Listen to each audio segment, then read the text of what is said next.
Assalamualaikum warahmatullahi wabarakatuh. Selamat pagi, selamat siang, selamat sore, dan selamat malam. Yang terhormat Ibu, Bapak, dosen penguji, dan dosen pembimbing di tempat. Perkenalkan, nama saya Chania Hasgat dengan NPM 6020210026. Pada kesempatan kali ini, saya akan memaparkan proposal skripsi saya yang berjudul Faktor-faktor Post-Traumatic Growth pada istri yang mengalami kekerasan dalam rumah tangga.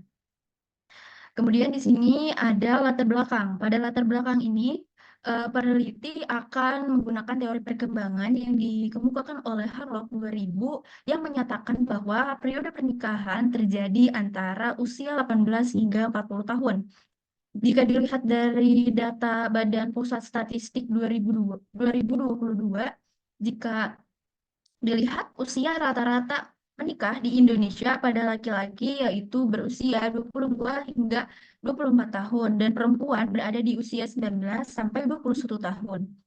Dari data tersebut, usia pernikahan di Indonesia terbilang cukup awal dengan persiapan yang kurang memadai. Pada hubungan pernikahan, kerap kali ditemukan sejumlah kasus pasangan yang tidak memiliki keterampilan untuk memecahkan masalah secara efektif, mengakibatkan konflik muncul dan dapat memperburuk hubungan, mendorong penggunaan kekerasan sebagai solusi instan untuk menyelesaikan masalah dalam rumah tangga. Dapat dilihat, survei menunjukkan bahwa tingkat kekerasan pada perempuan pada catatan tahunan Komnas Perempuan tahun 2023 mencapai 6.555 kasus atau sebanyak 59% kekerasan terhadap istri. Kemudian ada juga data dari Kementerian Pemberdayaan Perempuan dan Perlindungan Anak tahun 2023 juga mencatat sebanyak 22.922 perempuan menjadi korban kekerasan dan 5.430 laki-laki menjadi korban kekerasan. Dari data tersebut mencapai 58,4% sebagian besar kasus kekerasan yang dialami perempuan dalam rumah tangga, yaitu sebagai istri. Kemudian di sini ada kekerasan dalam rumah tangga ini biasanya korban lebih sering mengalami kekerasan dalam bentuk fisik maupun verbal yang menyebabkan trauma psikis jangka panjang. Perbuatan yang mengakibatkan korban yang merasa takut, insecure, merasa tidak berdaya, dan hilangnya kemampuan untuk bertindak. Kemudian di sini ada teori Calhoun 2006 menyatakan bahwa seseorang yang mengalami trauma di masa lalu dan berhasil mengatasi fase tersebut dapat berkembang menjadi individu yang lebih baik tentunya daripada individu yang sebelumnya. Hal ini dikenal sebagai post traumatic growth atau bisa disebut dengan PTG. PTG ini yaitu sebuah kondisi perubahan secara positif yang dialami individu setelah mengalami trauma pada kehidupannya. Menurut Tendensi dan Calhoun 2004, perubahan drastis ke arah yang lebih baik dalam kemampuan berpikir, pengelolaan emosi, serta peningkatan kualitas hidup. Dapat disimpulkan bahwa individu yang mengalami situasi penuh stres atau traumatis memiliki potensi untuk mengalami pertumbuhan lebih positif atau bisa disebut dengan post-traumatic growth. Kemudian di sini eh, ada tujuan penelitian. Tujuan penelitian pada penelitian ini untuk mengidentifikasi, menganalisis faktor-faktor yang dapat mendorong post-traumatic growth pada istri yang pernah mengalami kekerasan dalam rumah tangga, serta melihat proses terjadinya post-traumatic growth.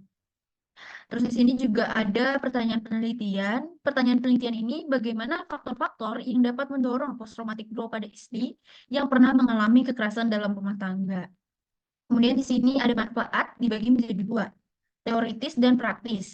Manfaat teoritisnya diharapkan dari penelitian ini dapat menjadi landasan untuk penelitian lebih lanjut yang akan memperluas pengetahuan dan kemajuan dalam berbagai bidang. Eh, Pemahaman lebih mendalam juga mengenai post-traumatic growth kepada istri yang pernah mengalami kekerasan dalam rumah tangga.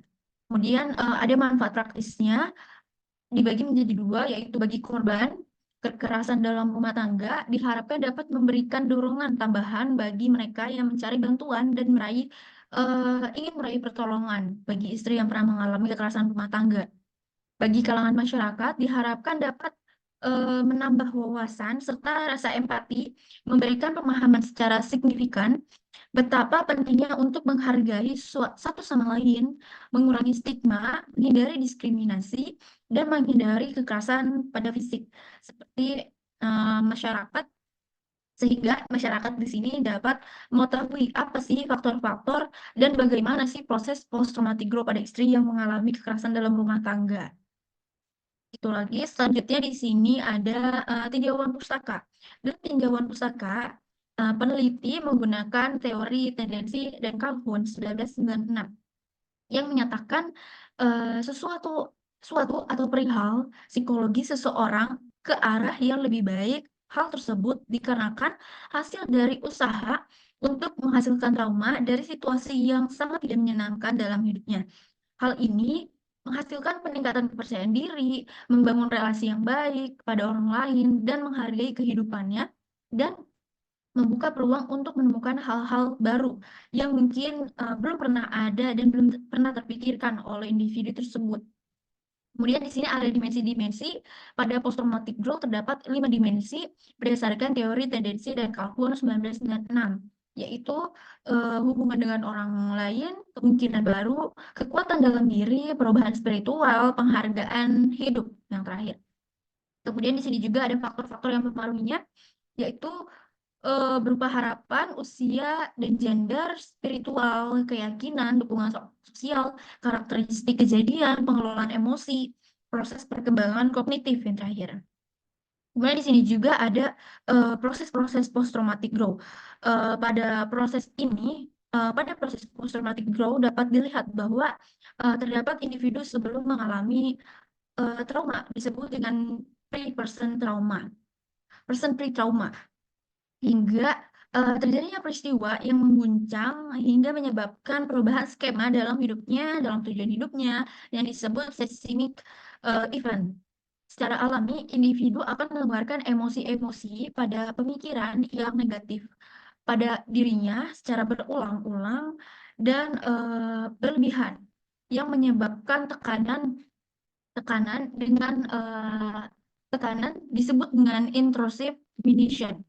Selama individu terjebak dalam renungan tersebut, secara alami individu akan mulai mengekspresikan emosinya melalui menulis atau bercerita dengan orang lain, yaitu self-disclosure. Sehingga individu dapat mengeluarkan emosinya dengan bantuan dukungan sosial dan budayanya, yaitu socio-cultural. Dengan begitu, individu akan mencari solusi atau perenungan dan refleksi diri ke arah yang lebih baik dengan kehidupan yang membaik secara disengaja oleh individu tersebut, disebut deliberate rumination. Setelah sampai pada tahap tersebut, individu mampu mengatasi keterpurukannya dengan mampu mencapai post-traumatic growth itu sendiri.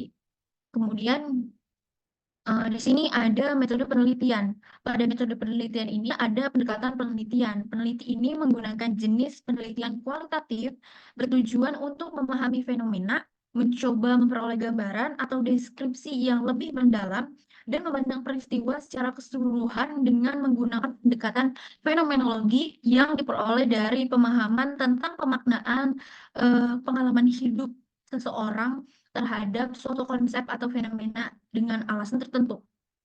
Kemudian di sini ada sumber data. Sumber data yang digunakan merupakan data yang didapatkan dari penelitian itu sendiri.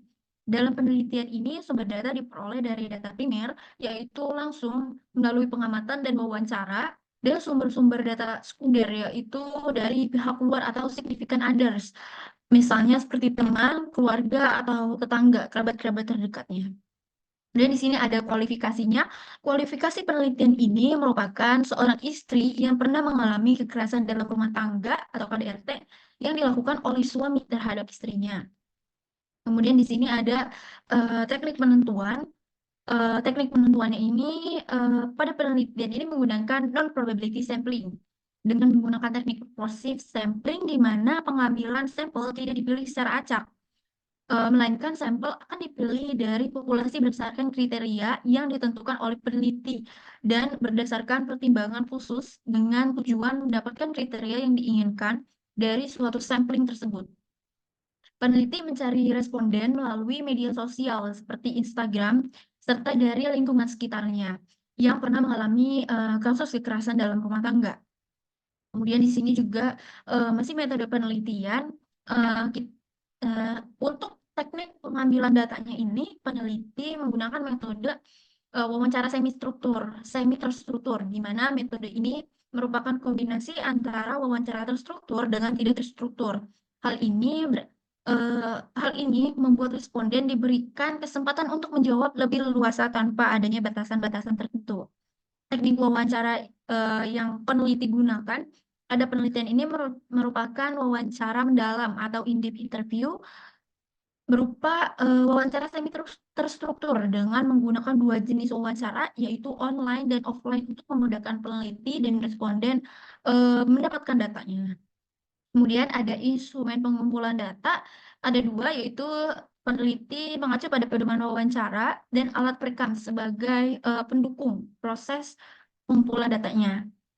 Kemudian ada pengorganisasian hasil rekaman masing-masing sesi wawancara bersama informan disimpan dan diberi nama, lalu melakukan transkrip verbatim berupa data-data demografi dan percakapan-percakapan yang sudah didapatkan dari hasil wawancara tersebut. Kemudian ada teknik analisis. Teknik analisis data ini melakukan pengkodingan secara pemberian simbol-simbol pada hasil verbatim yang selanjutnya akan dikategorisasikan untuk menemukan tema-tema post-traumatic growth yang muncul. Kemudian dianalisis menggunakan intrakursus dan interkasus untuk melihat persamaan dan perbedaan setiap informan untuk dibuat kesimpulannya. Kemudian yang terakhir di sini masih tetap metode penelitian, yaitu keabsahan penelitian. Peneliti ini menggunakan data triangulasi data, di mana triangulasi ini akan mengumpulkan sumber-sumber data melalui berbagai macam sumber-sumber, misalnya dari kerabat seperti teman, guru, tetangga, keluarga, serta orang tuanya. Keabsahan data ini menggunakan data sekunder, yaitu dari data tambahan yang diperlukan melalui significant others, yaitu lingkungan terdekatnya, seperti teman yang saya sebutkan tadi, keluarga, untuk menguji kredibilitas dan kelengkapan datanya. Kemudian yang terakhir ada isu penelitian. Pada peneliti ini, peneliti menggunakan informed consent dan lembar pernyataan sebagai etika dalam penelitian. Demikian presentasi mengenai proposal yang saya buat untuk mengajukan menunjang penelitian ini. Mohon maaf bila ada perkataan atau penyampaian yang masih banyak kurangnya, yang masih banyak kurang tepatnya ini. Atas perhatian Ibu, Bapak dosen penguji dan dosen pembimbing saya ucapkan terima kasih. Wassalamualaikum warahmatullahi wabarakatuh.